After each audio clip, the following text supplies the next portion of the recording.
አልኖረ ኩኩኖረ አልኖረ ለኛ ጉዳያችን አይደለም ስንት ተጫዋቾችን ቼልሲ አጥቷል ይሄ ነው ክሊንሺቱን አስጠብቆ 7 አግብቶ የሚወጣውን ቼልሲ ነው የማውቀው ይሄ ነው ቲሜ ይሄ ነው ገባህ አይደል ይሄ ነው ሰሞኑን የማንም መቀለጃ ሆነናል አይደል ቼልሲ ፈራረሰ ቼልሲ እንደዚህ ነው ይሄ ነው የኔ ቼልሲ ይሄ ነው በቃ ስለሚችል ጆዋ ፔድሮ በስማም ምን አይነት ሰው ነው ግን አንተ በእናት አቋማችንን ለመመለስ የዛሬውን ጨዋታ ማሸነፋችን ግዴታ ነበር ፖርትቬልን ተወጣንባት የሰሞኑን ንዴት የነ ኤንዞ ፈርናንዴዝን ንዴት ነው የተወጣንባቸው ፖርትቬል ላይ ስለምንችል ነው በቃ ይሄ ነው ቲሜ እንደ ሊቨርፑል ተቀጥቅጫ አይደለም እንደዛ እንደ ሸባ የወጣሁት ስለምችል ክሊንሺቴን አስጠብቄ 7 አግብቼ ነው የወጣሁት በቃ ስለምችል ነው ማንም እንዳይናገረኝ ማንም ቼልሲ ላይ መጥቶ አፉ እንዲከፍት አልፈቅድለትም ቼልሲ እንደዚህ አግባብ ነው እነዚህ ልክ ነው ውስጥ ለምን አሁን ሊወርድ በር ላይ ቆመ ክለብ ላይ 7 ጎል አግብ ልክ ነው ምን ጀብደኛ አይለኛ ነው እንዴት ነው ነገሩ ምን እንደዚህ አይነት ጽግተው አላልኩም በእርግጥ ቀብጠው ነበር አይ ሲጀማምር አካባቢ ፖርትቬሎች ትንሽ ልቅበጣሉ አይ አትቀብጡም አንድ ገና አገባን ሶስተኛው ታገዙ አቶኮ መበረኩ ነው ተበክ ሲል 15ን ካላገባና ነው አገቡት ያራዳ ልጅ ምን ችግር አለው ግማሽ ደርዘን ጎል ቼልሲ ደግሞ አሁን እንደዚህ ተቷላት ኤፍኤ ካፕ አብዷል ጎብቂ ሲቲ ጨርሷል በነገራችን ላይ ምንድነው እነዚህ እንግሊዝ ክለቦች ሲቲ ሊቨርፑልን ጎል አታገባብኝም ማለት ቼልሲ አንድ ጎል ብትሰጠው ምን ሊግ ቱ ሊወርድ ነው ገብቷል በር ላይ ቆሟል ፖርትቬል አንድ ጎል ብሰጣ ተደሰትኩ ሲል ባካፋ ገቡና ተለው የታወቀ ነው ከጀርባ ነው ምንድን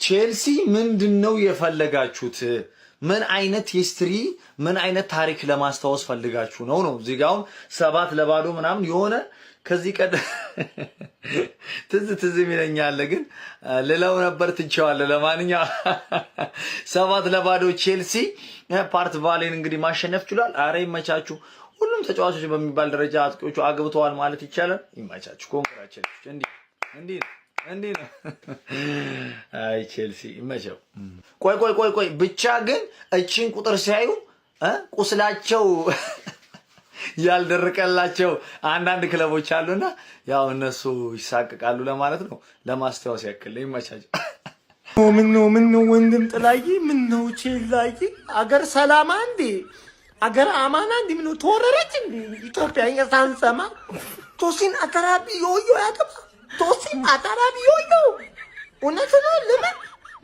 አመረቅ ቼልላይ ይሁንልሽ እንኳን ደስ አለ ብያለሁ ለማንኛውም ኢንዞ ቢወጣ ቶሲን አለ ችግር የለውም ነው እሺ ተረድቻለሁ ግን እንኳን ደስ አለ ቢሰማን ቀጣይ ሳምንት ግን እንደዛ አይቀጥልም ስነ ምግባርህን ያዝ አርፈህ ለጠጠላጣለ ቀጣይ ሳምንት ስነ ምግባርህን ያዝ ብያለሁ እዚህ ወያለውን ያስጣሉ ፈላውና ለፈላው እንትንላለሁ ማናም አይባልም ገባ ወያለም ያስጣለ የለቀለጠም ፈላውም ይለቀልጣል ለማንኛውም እንኳን ደስ አለ ለቸልሲ የሚያስፈልገው እንደዚህ አይነት ተጫዋች ነው ለባጁ ክብር ያለው የቸልሲ ትልቅነት የገባው ስቲቫው የሚገርም ተጫዋች ቢስሚላ እንዴት ነው የሚችለው ዛሬ በጣም ቅር ሊለኝ ነበር ጎል ባያስቆጥር እንደውም አንድ አይበቃው ነበር ከዛ በላይ ነበር የሚገባው አንድ አሲስት አንድ ጎል ነው ያስቆጠረው ግን የሚገርም ልጅ ቸልሲዎች እሱ ስላላችሁ ልትኮሩ ይገባል ካልተጎዳ በቀር መቀመጥ የለበትም ጎሉን አስቆጠረና ዛሬ ባጁን እያሳየ ለደጋፊ ፍቅሩን ሲገልጽ ነበር የሚገርም ልጅ ነው ይሄ ነው የሚያስፈልገው ከስኪል በበለጠ ይሄን ክለቡን ማክበር አለበት ማንኛውም ክለብ ውስጥ ያለ ተጫዋች ነው ለቸልሲ ብቻ አይደለም ግን ስቲቫው በቃ የሚገባቸው ነው ቸልሲ ወደ ቦታው የሚመለስ ከሆነ ትልቁን አስተዋጽኦ የሚያደርገው እሱ ነው አንዱ ብዬ ማስበው እሱ ነው ምክንያቱም ሁሉ ነገር አለው በነገራችን ላይ ሳንቶስ በጣም የሚገርም ልጅ ነው ቢስሚላ እኔ ባለፈው ብራዚል ላይ ያየሁት ካዝሜሮ እንዴት ነፃነት እንደሰማው ምክንያቱም እሱ ስለነበረ አሁንም በሰል ያለ ተጫዋች አጠገቡ ካለ መስራት ይችላል አቅም አለው እዛኮ አሁን በሰል በየቦታው ሁሉም ልጆች ተመሳሳይ ትናንሽ ሆኑና የሚመራቸው አጡ አሁን ተከላካይ ላይ ያ ቲያጎ ሲልቫ እንኳን ቢኖር ይሄንኛውን ይመራ ነበር ገብታችኋል ካዝሜሮ ጋር ሲሆን ሳንቶስ ባለፈው በጣም የሚገርም ነበር ብራዚል ላይ አሁንም የሚገርም ልጅ ነው አሁን ያ8 ቁጥር አለመኖር ማን ትዝ ይሏል ዛሬ በእርግጥ የተጋጣሚው ቅለት ሊሆን ይችላል ግን እንደው ይሄን ያህል ቸልሲን ይጎዳል ብዬ አላስብም እንደው የሱ አለመኖር እውነት ነው የምላችሁ የመጣበት ገንዘብ 2-3 ተጫዋች ቸልሲ የሚያስፈልግ ቦታ ላይ ይሸፍን ነበር በእርግጥ እኔ ያ ሁላ ብር እንዴት እንዳወጡበት አላቅም ግን ፋሚሊ ስቲቫው ስላላችሁ የቸልሲ ደጋፊዎች ልትኮሩ ይገባል ደስ የሚል ውጤት ነው ተጋጣሚ ምንም ይሁን ምንም የሚያስፈልግ ውጤት ስለነበረ በተለይ ደግሞ በተከታታይ ሽንፈቶች ስለነበሩ ይሄ ውጤት ያስፈልጋል። እንግዲህ ቀጣይ ደግሞ መጠበቅ ነው። ግን ለማንኛውም እስቲ እናንተ በጨዋታው ላይ የተሰማችሁን ኮሜንት ላይ አስቀምጡ። ቪዲዮ ከተመቻችሁ ኮፒ ሊንክ፣ ሪፖስት፣ ላይክ ማድረግ እንዳይረሳ። ቴንክ ዩ። ይህንን ጨዋታ ኢንዞ ፈርናንዴዝ ቁጭ ብሎ ነው የኮመኮማት። በእርግጠኝነት አይቶታል። ቁጭ ብሎ ነው ያየው። አይኖ ቢኖርም ለዚህ ጨዋታ ላይ ገባ ይችላል። ስለዚህ ጨዋታ ላይመጥን ይችላል ማወራው ነገር ግን ማለት ነው ቁጭ ብለህ እንዳያህት እርግጠኛ ነኝ። ኢንዞ ፈርናንዴዝ አንተ ኖርክ አልኖርክ ቼልሲ ይቀጥላል በትልቁ ማለት ነው 7 እንደውም አንተ ብትኖር ራሱ እንደዚህ የሚያገባ አይመስለኝም ሳስበው። ቼልሲ ትረሳለህ። አየህ ቼልሲ ትልቅ ነበረ፣ አንተ እያለህም ትልቅ ነው፣ ብትወጣም ትልቅ ነው። ቼልሲ ፖርት ቬልን ወስዶ 7 ግማሽ ፍጻሜ ለማንቸስተር ሲቲ ቆንጆ መልእክት። እኔ እንደባለፈው አንድ እኩል ምናምን ልወጣ አይደለም የምመጣው፣ አሁን ላሸንፍህ ነው ብዙ ላገባ ጭራሽ ብሎ ነው የመጣው። ለሲቲ ቆንጆ መልእክት ነው ያስተላለፈው። ጽድት ያለ ቼልሲ ነው የተመለከትነው። በቃ እነ ኩኩሬላ ኢንዞ ፈርናንዴዝ ምናምን እዛው። ግን በአንድ በኩል ደግሞ ሳስበው ባለቤቶቹ ደግሞ ትክክል ነን ብለው ደግሞ እንዳያስቡ እፈራለሁ። በቃ ትክክል አይደሉም፣ ግን እንደዚህ አይነት ውጤት ደግሞ ሲያዩ አይ ትክክል ነን ብለው ደግሞ እንዳያስቡ። 7-0 አዎ ሰምተኛል። 7-0 ሰንደርላንድን መጣል የቻለውን ቡድን እንግዲህ እኛ ሜዳችን ላይ ጠርተን 7 አስቅመነዋል። ከምንም በላይ ደግሞ እነዚህ ጭራሽ ኦን ታርጌትም አልሞከሩም። ያ ሁሉ ሳምንት ስንለጠለት ከርመን እንግዲህ በአንድ ጨዋታ 7 አግብተን ተበቅለናል። ይሄ ማሸነፍ በጣም ነበር የሚያስፈልገን፣ ምክንያቱም ቀጣይ ጨዋታ ከሲቲ ነን። ቶፕ 4 ላይ ወይም ደግሞ ቻምፒየንስ ሊግ ለመሳተፍ የምናደርገው ጨዋታ በጣም ከብዷል። ካሁን በኋላ ከሊቨርፑል ጋር አለን፣ ከማንቸስተር ጋር አለን፣ ከሲቲ ጋር አለን። ስለዚህ ይሄ ማሸነፍ ያስፈልገናል። ኤንዞ እንኳን እዩት እየሳቀ ነበር ጨዋታ ላይ ገና ሳይጀመር ማለት ነው። እና ቡድኑ አሪፍ ስፕሪንት ለማግኘት ይሄ ማሸነፍ ግዴታ ነበር። አሸንፈናል። ቶሲን ራሱ አግብቷል። ዛሬ እኮ ተአምር ነው በቃ። ሳንቼዝን አላየነውም፣ እውነት ለመናገር ሳንቼዝን አላየነውም። ሀቶ ጉስቶ በጣም ደግሞ ዛሬ የተመቸኝ ጉስቶ፣ በቃ ብዙዎቹ በጣም አሪፍ ነበሩ። ኦልሞስት ከዴላፕ ውጭ ዴላፕ የሆነ እንደ ቼልሲ ተጫዋች ካሁን በኋላ አልቆጥሮም። ከሱ ውጭ ሁሉም አሪፍ ነበሩ። የ17 ዓመት ተጫዋች ሁላ ሞክረናል። ኤኒዌይስ ግን ኤፍ ኤ ካፕ ቢሆንም የማይታወቅ ቲም ቢሆንም አሸንፈናል። ለሲቲ ደግሞ እንዘጋጃለን። ይመቻችሁ። ከንቲባችሁ ነኝ። ቀጣይ ዙር ኤፍ ኤ ካፕ ጨዋታ ከአርሰናል ጋር የሚደርሰን ይሆናል ማለት ነው። ውሸቴን ነው ግን አርሰናል ሳውዛምፕተንን ካለፈ በኋላ ከአርሰናል ጋር የሚደርሰን እድል ሰፊ ነው። እንደው ቅዱስ ገብርኤል ብሎ ከአርሰናል ጋር ከደረሰን ቀጣይ ዙር ቸልሲ በአምስተኛ ጨዋታ በዚህ ዓመት ካላስደሰትከኝ በጣም ነው የምታስከፋኝ። ለማንኛውም ወደ ጨዋታው ስንመለስ ቸልሲ ድንቅ ብቃት ነው ያሳየን። 7-0 ፖርት ቫሊ መሆኑን እንኳ አትመልከቱ። ከማንም ጋር በተጫወት እንግሊዝ ውስጥ 7 ጎል ማስቆጠር በጣም ከባድ ነው። ቸልሲ ስለሆነ ነው 7 ግብ ያስቆጠረው ወንድሜ። ምንም እዚህ ጋር ሄደ ፖርት ቬሊ ምናምን ብለህ እንዳታላግጥ። ደስ ብሎኛል። ኮሜንት ላይ ሀሳባችሁን። ከንቲባው ነኝ። መልካም አዳር።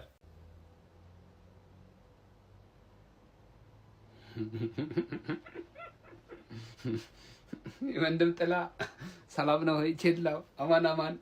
ዛሬ ተንበሽብሽሻል። ጥሩ ሰርተሻል። ዛሬ ጥሩ ትውስታ ነው ያስታወሽው። ጥሩ ትውስታ ነው በእውነት ስንት ሰው ቁስል አለበት መሰለ። ይሄንን ሲያይ አንተን ለዛውም ወንድም ጥላ ብለው የሚጠራ አካል ማለት ነው። በጣም ቁስሉን የቆሰቆስክበት አንተ አለሽ እያይ።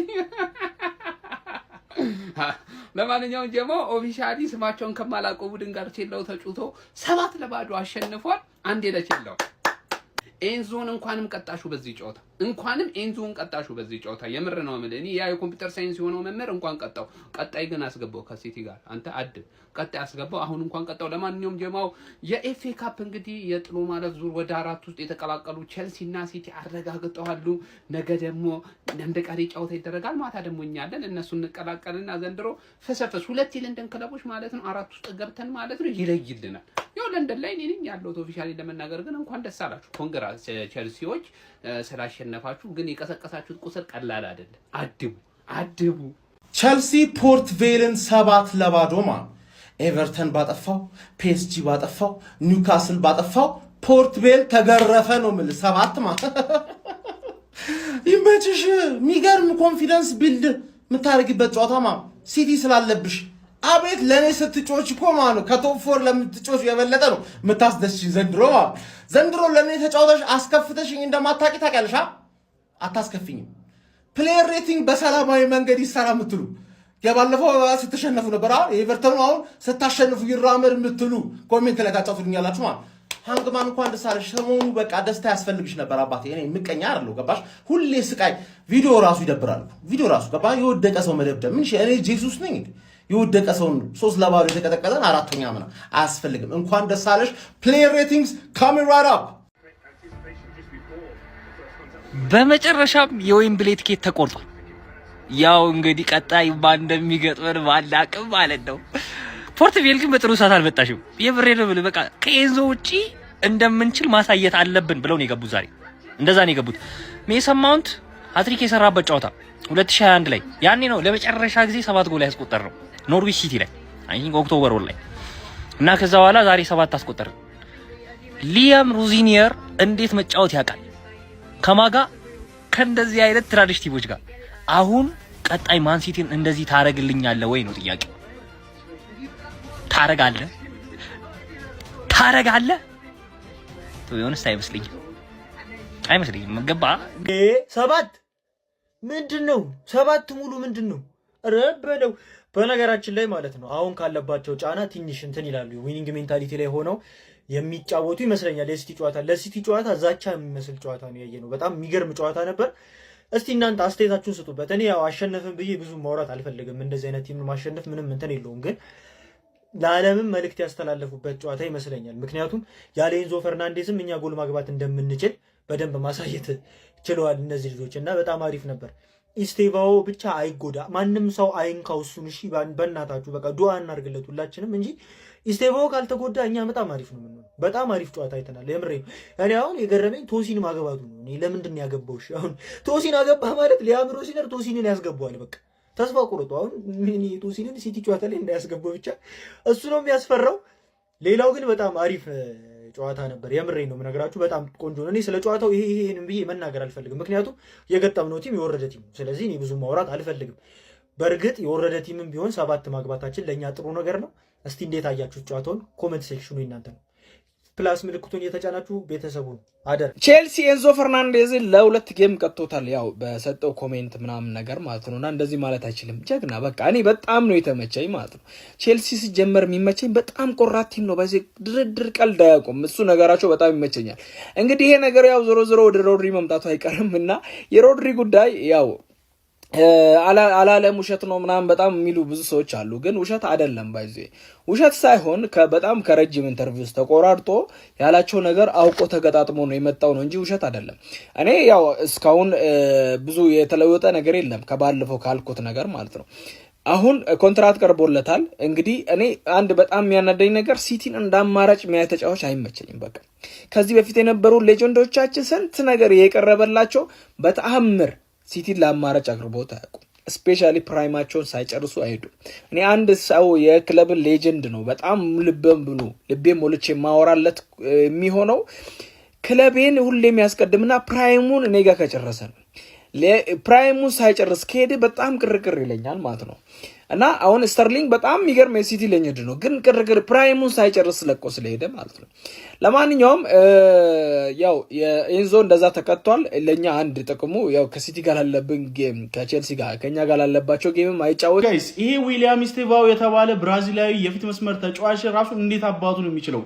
ዛሬ በእንግሊዝ ኤፍኤ ካፕ ሩብ ፍጻሜ ጨዋታ የሊግ አንዱን ማለትም በእንግሊዝ 3ኛ ሊግ እርከን ላይ የሚጫወተውን ፖርቶቬልን በሜዳው ስታንፎርድ ብሪጅ ያስተናገደው ቼልሲ 7-0 በሆነ ሰፊ ውጤት አሸንፈው እንግዲህ ወደ ግማሽ ፍጻሜ ማለፉን ማረጋገጥ ችሏል። በዚህ ጨዋታ ላይ ለቼልሲ 7ቱንም ጎሎች የተለያዩ ተጫዋቾች ነበር ማስቆጠር የቻሉ። 3ቱን ፈርስት ሃፍ ሲሆን ያስቆጠሩት 4ቱን ደግሞ ከሰከንድ ሃፍ በኋላ ነበረ። በዚህ ጨዋታ ላይ ሁለተኛው ደቂቃ ላይ ያሮላቶ ለቼልሲ ቀዳሚ ማድረግ ቻለ። ጃኦ ፔድሮ እንዲሁም ደግሞ ጋብሪኤል በራሱ መረብ ላይ ማስቆጠረው ጎል አማካኝነት ቼልሲን በመጀመሪያው አጋማሽ 3-0 እንዲመራ ማድረግ ቻሉ። ከዛ በኋላ አንድሬ ሳንቶስ፣ አዳራቢዮዮ እንዲሁም ኢስቴቫኦ እና ጋርናቾ የመሳሰሉ ተጫዋቾችም ቀሪዎቹን ጎሎች በማስቆጠር ቼልሲ ጨዋታውን 7-0 በሆነ ውጤት ማሸነፍ ችሏል። ኢስታቪዮ የሚገራርሙ እንቅስቃሴዎች ነበሩት። ድሪብሎቹ በጣም ያምሩ ነበረ።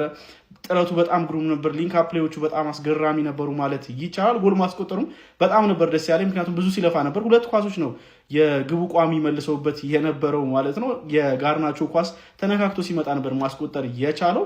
እንዲሁም ደግሞ ፖርትቬሎች በዚህ ጨዋታ ላይ ምንም ማድረግ አልቻሉም ነበረ። በጣም የሆነ ፊት የማያደርግ አይነት ፉክክር ነበር የተመለከትነው። ኳስ ለመያዝ በጣም ተቸግረው ነበር። ሙሉ በሙሉ ዶሚኔት ተደርገው ነበረ። ለማንኛውም ከሩብ ፍጻሜው የተሰናበቱ ሲሆን ቼልሲዎች ወደ ግማሽ ፍጻሜ መቀላቀላቸውን ማረጋገጥ ችሏል። እናንተ ስለዚህ ጨዋታ ምን ትላላችሁ? ሀሳባችሁን አጋሩኝ። የፕላስ ምልክቱ